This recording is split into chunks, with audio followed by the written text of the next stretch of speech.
हर हर महादेव दोस्तों। आज हम आपको एक कथा का श्रवण करा रहे हैं जो सुनने मात्र से आपके जीवन में सुख संपत्ति और धन की वर्षा होगी। तो चलिए कथा को प्रारंभ करते हैं। भक्तों है, अगर आप यह कहानी सुन रहे हैं तो पूरा सुनिए। इस कथा को आधा अधूरा छोड़कर जाने की गलती मत करिएगा, क्योंकि इस पवित्र कथा को पूरा सुनने से मनचाहा फल की प्राप्ति होगी। इसलिए इस कथा को पूरा सुने। आपसे भक्त है तो भोलेनाथ का अनादर न करें। भक्तों, शिव की महिमा अपरंपार है। शिव जी को भोले भंडारी भी कहा जाता है। भगवान शिव अपने सच्चे भक्तों के कष्टों को हर लेते हैं। भगवान शिव के ऐसे ही सच्चे भक्त का प्रसंग प्रसंग तब का है जब यातायात के साधन ज्यादा नहीं होते थे। अगर कोई किसी तीर्थ स्थल पर जाता था तो पता नहीं होता था कि वापस घर लौट भी पाएगा या नहीं। भगवान शिव का भक्त बहुत कठिनाइयों के बाद केदारनाथ धाम पहुंचा। जब वह वहां पहुंचा तो मंदिर के पुजारी जी मंदिर के कपाट बंद कर चुके थे। उसने पुजारी जी से बहुत विनती की, मैं बहुत समय और कठिनाइयां सहकर महीनों बाद यहां पहुंचा हूं, आप कृपया मुझे दर्शन करने दे। पुजारी जी ने बहुत विनम्रता से बोला कि इस मंदिर का नियम है कि इसके कपाट 6 महीने खुलते हैं और 6 महीने बंद रहते हैं। अगर एक बार कपाट बंद हो गए तो 6 माह बाद ही खुलेंगे। अब आपको 6 मास बाद ही आना पड़ेगा।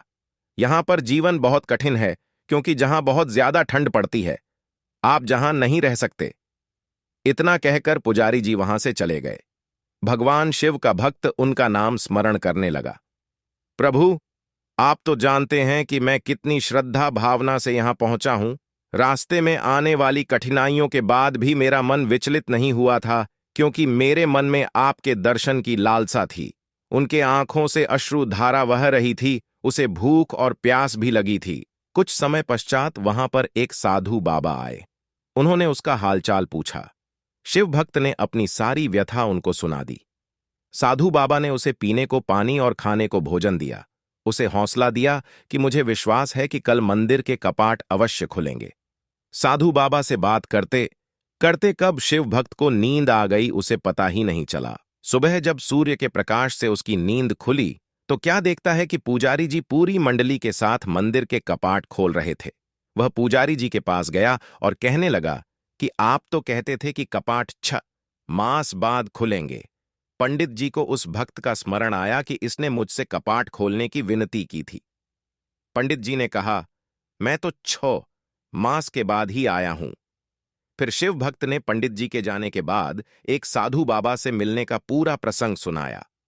पूरा वृतांत सुनकर पुजारी जी स्तब्ध थे। कोई 6 मास तक बिना किसी साधन के इस ठंड में कैसे जीवित रह सकता है? पुजारी जी उस भक्त के चरणों में गिर गए। वह कहने लगे कि कितने वर्ष बीत गए मंदिर में सेवा करते, लेकिन कभी प्रभु के दर्शन नहीं कर पाया। लेकिन तुम्हारी आस्था सच्ची थी। तुम्हारी करुण पुकार सुनकर भगवान शिव न केवल स्वयं तुम्हें भोजन और पानी देकर गए, बल्कि भोलेनाथ ने 6 मास के कालखंड को योग माया से एक रात्रि में समाप्त कर दिया। सच ही कहते हैं कि ईश्वर की भक्ति इतनी सच्ची आस्था से करो।